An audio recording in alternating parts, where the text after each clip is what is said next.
وقال ربكم ادعوني أستجب لكم.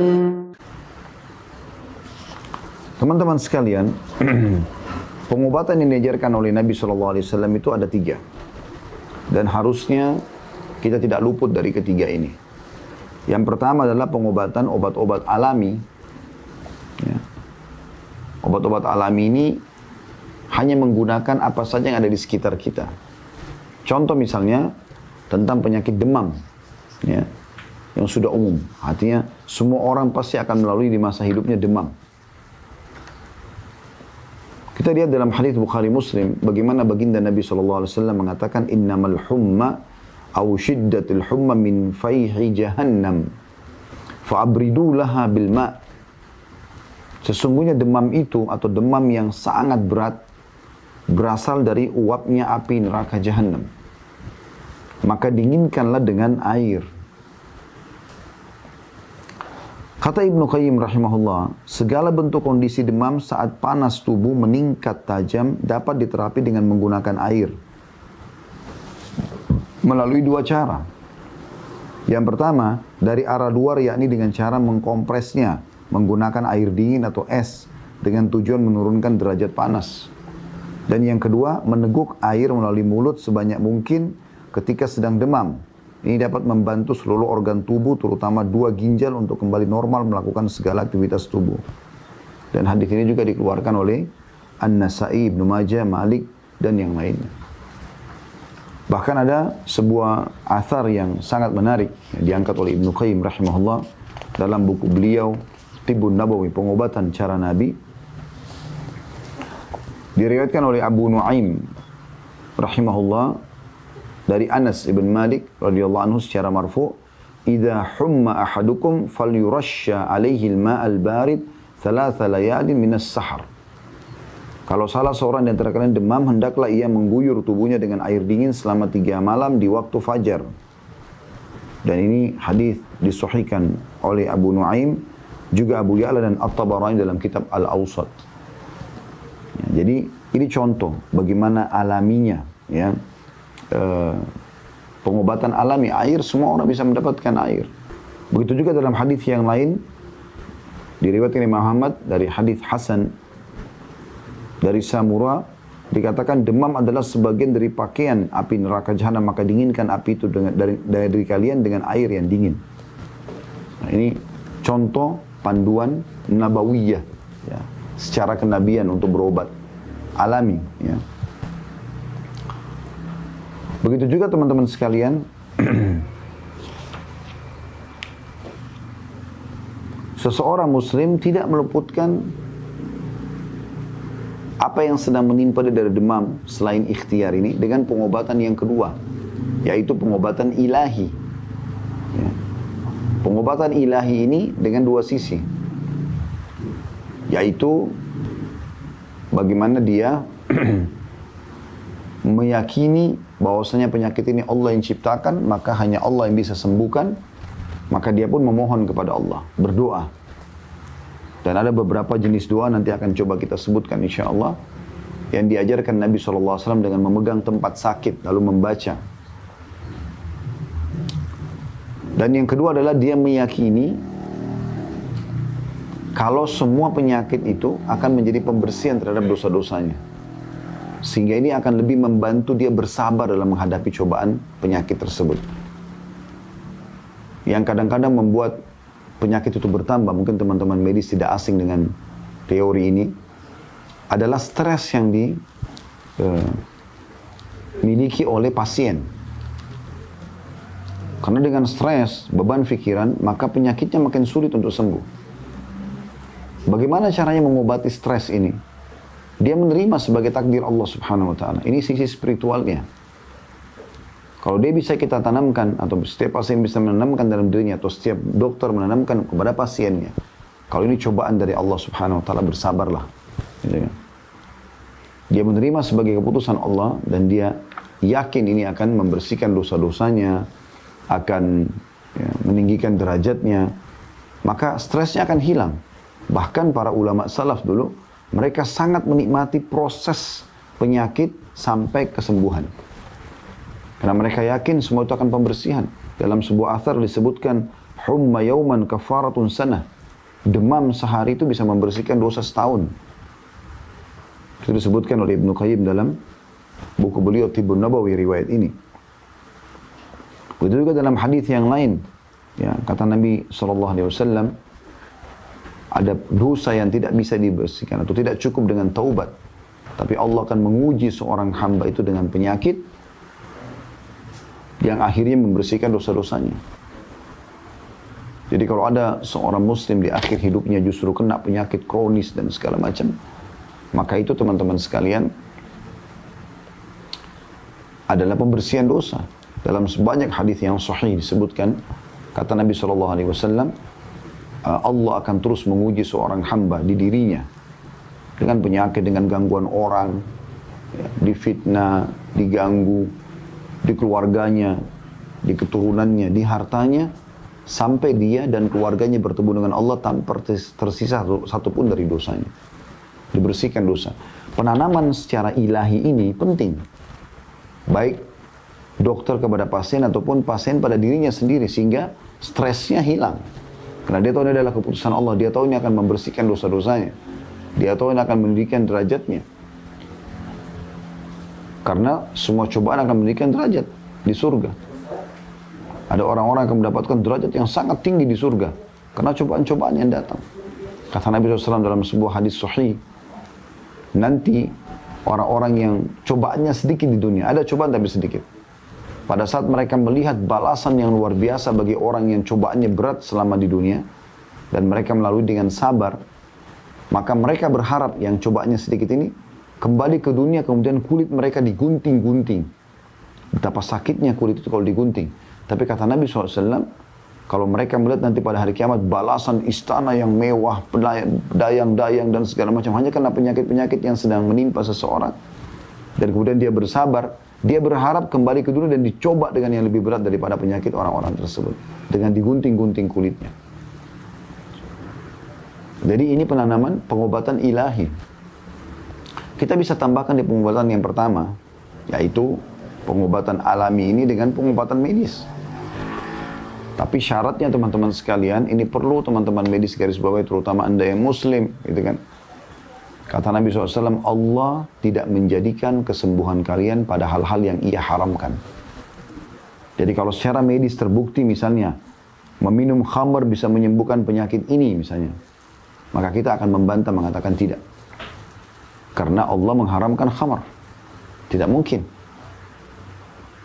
Urwa bin Zubair rahimahullah, Anda bisa ketik di Google kisah tentang Urwa bin Zubair. Bagaimana pada saat kakinya kena penyakit dan harus diamputasi. Zaman dulu belum seperti sekarang dunia medis. Sekarang sudah ada obat bius, bisa dibius, ya, sehingga tidak sadar kemudian dipotong kakinya, bangun sudah selesai amputasinya. Zaman dulu tidak ada. Bagaimana caranya? Ini dalam kisah sahih, Anda bisa ketik kisah Urwa bin Zubair rahimahullah. Ayahnya Zubair bin Awam, sahabat Nabi yang mulia, ini seorang ulama terkenal, ahli Al-Quran. Maka beliau pada saat mau dipotong kakinya, mau diamputasi, dokter mendatangkan khamr, minuman keras. Lalu kemudian dia bertanya, apa ini? Dokternya mengatakan, Anda harus minum. Karena kaki Anda akan saya potong dengan pisau ini. Kalau tidak, Anda akan kesakitan. Maka kata beliau, saya tidak akan pernah menyentuh minuman ini dalam keadaan saya sakit. Sedangkan dalam keadaan sehat saya tidak sentuh, apalagi dalam keadaan sakit. Ini cobaan sedang datang. Dan beliau sangat faham tidak mungkin Allah jadikan kesembuhan dengan itu. Ini sabda Nabi SAW. Gitu kan? Jadi kita harus sadari poin ini. Ini penting. Nah, kita bisa tambahkan di pengobatan alami ini selain menggunakan bahan-bahan alami, mungkin kalau zaman sekarang kita juga herbal. Dan lebih tepat lagi teman-teman kembali kepada pengobatan nabawiyah. Seperti kata Nabi SAW, kesembuhan pasti dikonsumsi madu, kemudian bekam, mengeluarkan darah kotor dengan cara dikop, ya. Kemudian kai ini menggunakan besi panas yang dikagetkan di tubuh. Namun Nabi SAW mengatakan, hanya saja aku melarang umatku menggunakan kai. Dalam riwayat yang lain, jadikan kai sebagai pengobatan terakhir kalian. Jadi kita lihat di sini bagaimana Nabi SAW memberikan kita pengobatan. Madu konsumsi, teman-teman sekalian. Bukan air madu, madunya dikonsumsi. Dan kalau madu alami, sebanyak apapun tidak ada masalah. Itu juga dengan habbatus sauda, jintan hitam. Itu juga dengan hal-hal yang lain yang diperintahkan oleh Nabi SAW cukup banyak. Dan itu sudah kami bedah panjang lebar di tema Tibun Nabawi. InsyaAllah Anda bisa ikutin di Hadits Basalam Official, di playlist cari pengobatan Nabawiyah. Saya sudah membedah hampir seluruh buku Tibun Nabawi punya Ibnu Qayyim rahimahullah. Ada buah-buahan seperti labu yang disebutkan pada saat Nabi Yunus alaihissalam selama beberapa hari di perut ikan paus ditelan, maka dia merasa lemah. Yang paling pertama Allah Subhanahu wa taala berikan kepada dia pada saat dimuntahkan oleh ikan dua hal. Dia mengkonsumsi susu sapi dan juga labu. Jadi sudah dibahas panjang lebar oleh para ulama dan medis muslim, tim medis muslim, ya termasuk Ibnu Qayyim rahimahullah menjelaskan tentang manfaat-manfaat labu. Itu juga dengan kurma yang selalu dijadikan sebagai seperti Ramadan sekarang, makanan utama pada saat buka puasa dan sahur. Ya, bagaimana hasil penelitian medis sudah membuktikan satu butir kurma bisa memenuhi sekitar 7% dari kebutuhan nutrisi harian.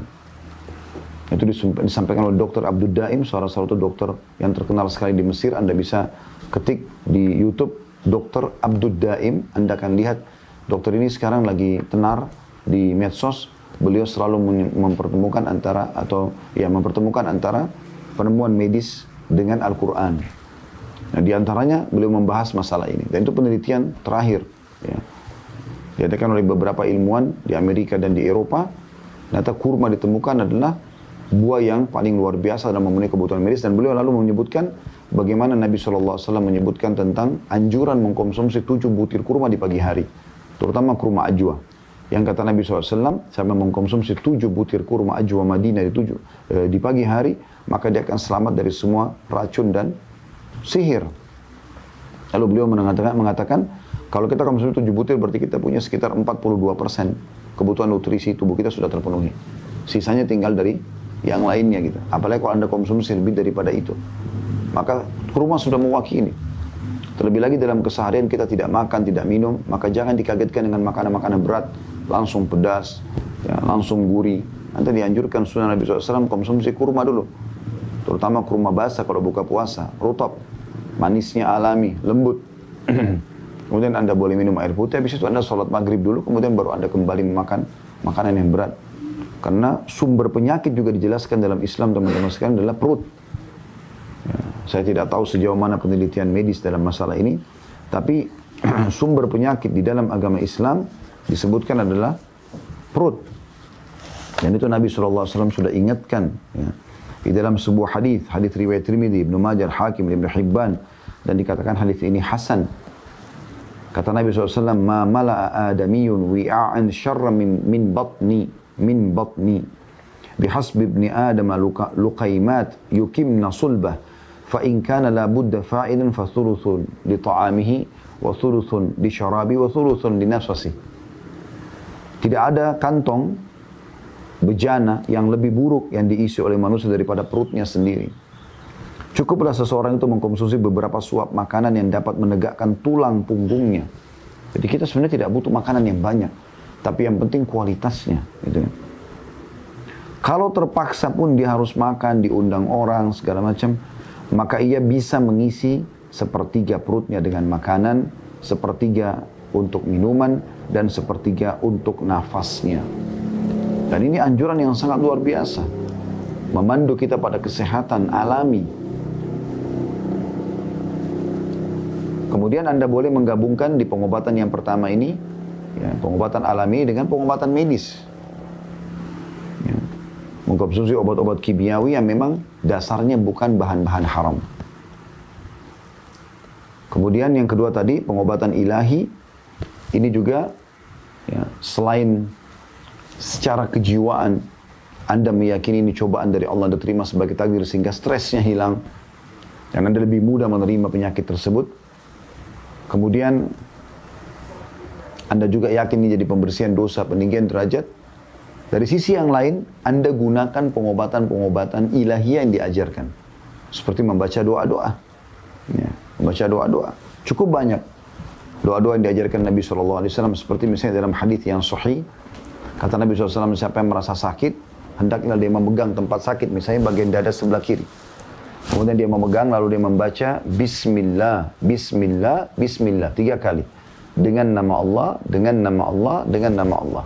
Kemudian dia membaca A'udhu bi'izzatillahi wa qudrati min syarri ma ajidu wa uhadhiru. Aku berlindung kepada Allah ya, dengan kemahamuliaan Allah dan kemahamampuannya dari segala sesuatu yang aku ya, khawatirkan, dari semua keburukan yang aku rasakan dan aku khawatirkan. Dia pegang tempat sakitnya sebanyak 7 kali. Nah, ini metode pengobatan ilahiyah. Gitu.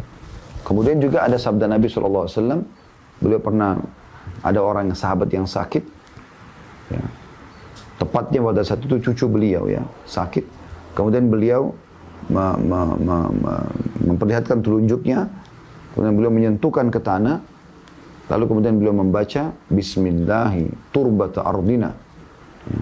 Dengan nama Allah dan kesucian tanah kami, biriqati ba'dina, dengan sebagian ludah kami, yushfa bihi saqimuna, disembuhkanlah orang sakit di antara kami. Kemudian Nabi SAW meniup ujung jari tersebut lalu menempelkan di tempat yang sakit.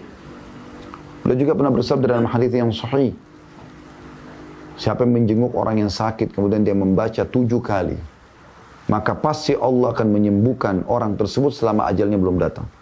7 kali ini potongannya sangat ringan. As'alullahal azim, aku memohon kepada Allah yang maha agung, Rabbal arsyil azim, pemilik singgasana yang agung, ayyashfiyaka, agar menyembuhkanmu. Kalau perempuan, ayyashfiyaki.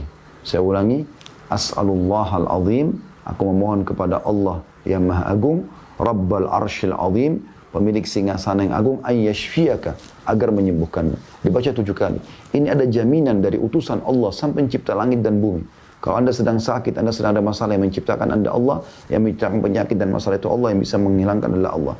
Kalau Anda sedang mendapatkan nikmat, yang menciptakan Anda Allah, yang menciptakan nikmat itu Allah, yang bisa juga mempertahankan hanya Allah. Maka utusan Allah menyampaikan masalah itu. Sampai membacanya 7 kali pada saat menjenguk orang sakit, dipastikan sembuh orang tersebut selama ajalnya belum datang. Kenapa Anda teman-teman medis nggak lakukan ini? Kenapa Anda tidak pada saat pasien datang, Anda memulainya dengan mengajaknya berdoa misalnya. Lalu Anda membacakan 7 kali doa ini, tulis di meja Anda. As'alullahal azim, Rabbal arsyil azim, ayyashfiyaka. Baca 7 kali. Kemudian setelah itu baru Anda boleh menggabungkan dengan yang metode pengobatan. Anda berikan resep misalnya. Anda berikan vitamin, Anda berikan obat. Karena metode yang ketiga adalah menggabungkan keduanya. Jadi metode yang pertama, pengobatan alami, masuk dalamnya juga bisa medis tadi saya katakan. Atau pengobatan alami adalah menggunakan bahan-bahan alami yang memang Allah sudah ciptakan di sekitar kita. Kemudian metode yang kedua adalah pengobatan ilahi, dan metode yang ketiga adalah menggabungkan keduanya. Dan ini yang paling sempurna adalah menggabungkan keduanya. Ya. Jangan lupa subscribe ya.